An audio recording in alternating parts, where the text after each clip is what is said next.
Well, how you doing out there? This is Barbara McCarthy from Beach Church in Virginia Beach, in Virginia Beach, Virginia, and I'm going to lead our Bible study tonight. We have a daily Bible study here at Beach Church, and we're just so excited that you decided to join us tonight. So I hope this proves to be a blessing for you as it will be for me. So today we're going to be looking at Proverbs 22, 23, and 24. So in Proverbs, I'm going to call this Bible study on wisdom's wings, okay, on wisdom's wings, because, wisdom is going to basically help us. Once we learn wisdom and we basically incorporate that as the way we're going to live our lives and use that to guide us, that's going to help us soar to heaven. So wisdom's wings take us to heaven. So just remember that, okay? So in chapter 22, we start out, it starts reminding us that having a good name is so very important, the character and worth of the bearer of their name, right? It really even goes beyond your death. How many times do we talk about people that we've lost, that we've loved, that were wonderful Christians, did, good soldiers in Christ's army? And so basically your good name does go beyond when you pass away. Also remember from this chapter that rich and poor are found side by side. But let's deal with this. They're equal creatures in God's eyes. So please make an effort to bring that message to your brothers and sisters, especially when you meet someone maybe who's homeless or less fortunate than you, or, just try to maybe put a good word in to brighten up their day just a little bit. That's how I can encourage you with that, okay? And then also, we want to be generous to the poor. We don't want to enable the poor if they're misusing their poverty. But at the same time, we want to help them. We want to give them food, definitely. But then try to help them get their life back. Try to help them, refer them to a good ministry like Union Mission so they can figure out a way to get back on their feet again, get a job, get some food. That's what I would recommend as Christians you aim towards. So anyway, also it starts reminding us again through these chapters that it's very important to to instruct your children parentally so that the value of God is instilled with them. It talks about the rod. Everybody's got different opinions on that. Some people, it's corporal punishment. Some people use timeouts. I'm not going to judge that, but that's up to you. But whatever you choose, however you choose to do it, parental instruction is extremely important, okay? So then it talks a little bit about being lazy. In 2 Thessalonians, it tells us if we don't want to work, we don't eat. So it's pretty clear there. Sometimes people that are lazy will tend to make excuses. So, as we work with people like that, we have to point that out to them and help them back on the right path, okay? And then, of course, there's people, that ruin our good name. There's people out there, Jezebels, that try to seduce people, and we have to be very careful of them. So basically, in chapter 22, then, it talks about soaring like an eagle towards heaven, and he who guards his soul will be far from them. The people that are, people are always trying to speak into your heart, okay? You have to guard your soul from that. It's very important. You'll notice I talk about that as a recurring theme in my Bible studies, because in this world we live in, with all this sin and everything, we have to be very, very careful about who we choose to listen to. What gospel we choose to accept. This prosperity gospel. Look that over and pray about that. Because, many more people are being sucked in by that than you know. And then those people who have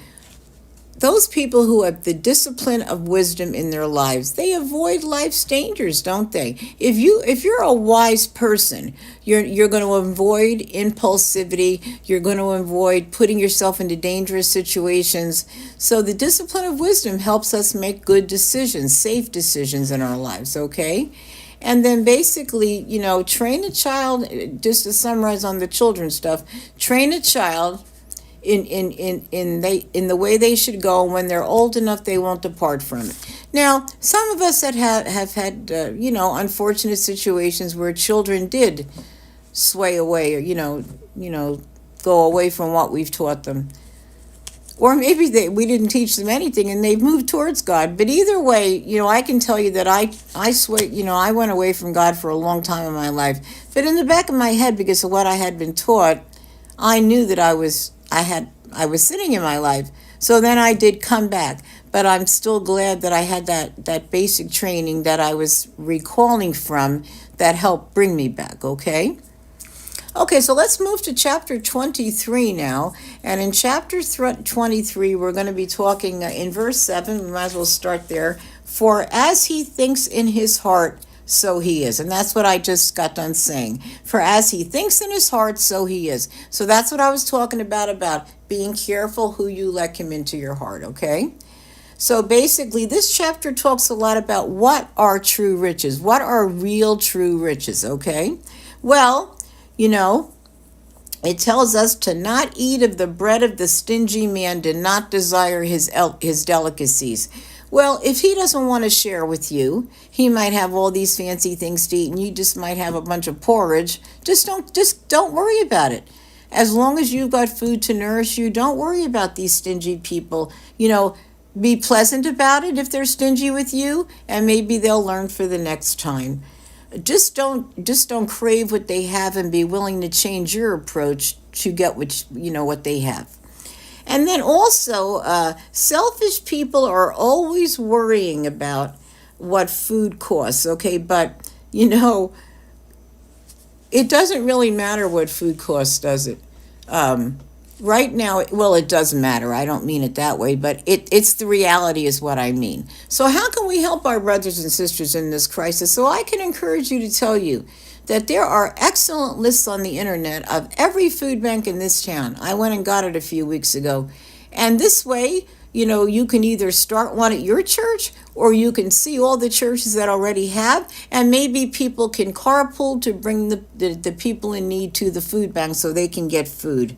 So then, that's a positive way that Christians can help the hungry. And then, also again, it reminds us again in this chapter to listen to your mother and father. So that's a continuous theme in these Proverbs. So basically, don't be overwhelmed and seduced by the atmosphere of power and luxury. That is just a huge problem in our country because of the wealth we have. And don't make wealth your idol. We have a lot of people that are living in the U.S. that all this richness that so many people have, they're just so dedicated to these idols, the little G's, the little gods, okay? And then don't neglect wisdom, because the more you neglect wisdom, you're going to fall into that power where the power and luxury will seduce you, okay? So don't apply wisdom, apply wisdom to your heart so you can gain instruction. Now listen to this real quick. The love of Christ overpowers the love of sin. All right, that is a key line really in your conversion process, in your salvation process. The love of Christ overpowers the love of sin. So once Christ gets into you, once you accept Christ into your heart, when his love gets into your heart, you're going to start reevaluating all the sinful things you might be doing in your lives. And hopefully you'll reassess them and stop whatever it is that's going on. So the love of Christ overpowers the love of sin. I think that is beautifully stated. And then finally, we move into chapter 24. And we see that in verse 3, it reminds us that through wisdom is a house built. Okay, so wisdom definitely, at least for me, helped me make some wise decisions. Once I became fearful of God and I surrendered to him and started trying to make wiser decisions. I used to be crazy, some of the things. I never thought about the outcomes or anything, but now I think about it. So through wisdom is a house built, and by understanding it, it is established. So basically, this is interesting. A righteous man may fall 7 times and rise again, but the wicked fall by calamity. So what does that mean exactly? Well, people that are, like let's say people that are dealing in drugs. I know these people well because I worked in this arena for a long time helping people in addiction. But, they'll tell you stories about how the cops are always after them, how, they're having, surveillance out of all these big calamity things that are going on. Chaos. Calamity is chaos. And so that's how your life is when you're like that. When you live a life like that, I mean, when you don't have wisdom guiding you, the wicked fall by calamity. Eventually they get caught up with, they get arrested, they go to jail. I mean, whatever happens to them, but God does take care of things. We shouldn't be judging. We shouldn't be saying that God is going to take care of all these problems in the end. So then don't go against your neighbor as a witness unless you really have a good reason. You might hear people talking about your neighbor, and you kind of just go along with them to be with the crowd there. Well, don't do that, because you don't even know anything about what you're talking about. So basically you're just lying against this person, and it's a character assassination. So please don't do that as a Christian. So then on the other hand, I just want to close with cautioning you about being spiritually sluggish. That is not wisdom, and that is not going to take you on wisdom wings and help you soar to heaven. So spiritual sluggishness comes from a neglected soul. So what is a neglected soul? I think you can figure it out. A neglected soul is a soul that lives for the world. I don't want to gain the whole world and lose my soul. That's what the neglected person does. They live for the world, okay? And they lose their soul in the whole process of it, okay? So anyway, basically the seeds, what do you think about the seeds that they sow, okay? So basically, they sort of have like barren seeds that they sow, instead of having seeds that are sown with grace. And then basically what happens then, those bad seeds, they overgrow with thorns and nettles, and then it chokes out all the good stuff. So spiritual sluggishness, being lukewarm, maybe you could call it, is just, or even less than lukewarm, where you're just completely sluggish about your faith. Just keep a guard on that. Try to get up and pray every day. So anyway, do you want to be spiritually wise?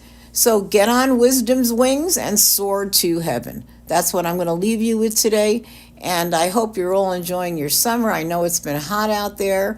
On the 29th, I think it's the 29th of this month, I believe it's this coming Thursday, Beach Church is going to go up to the boardwalk after our service is over.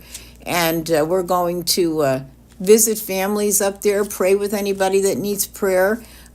We might have some worship music for you, and we'll have some water for you, because obviously this weather is not good. So we'll be in the midway part of that boardwalk, and you might see us starting every other Sunday. Okay, so good night, and I hope you have a blessed evening, and God bless each and every one of you. Bye-bye now.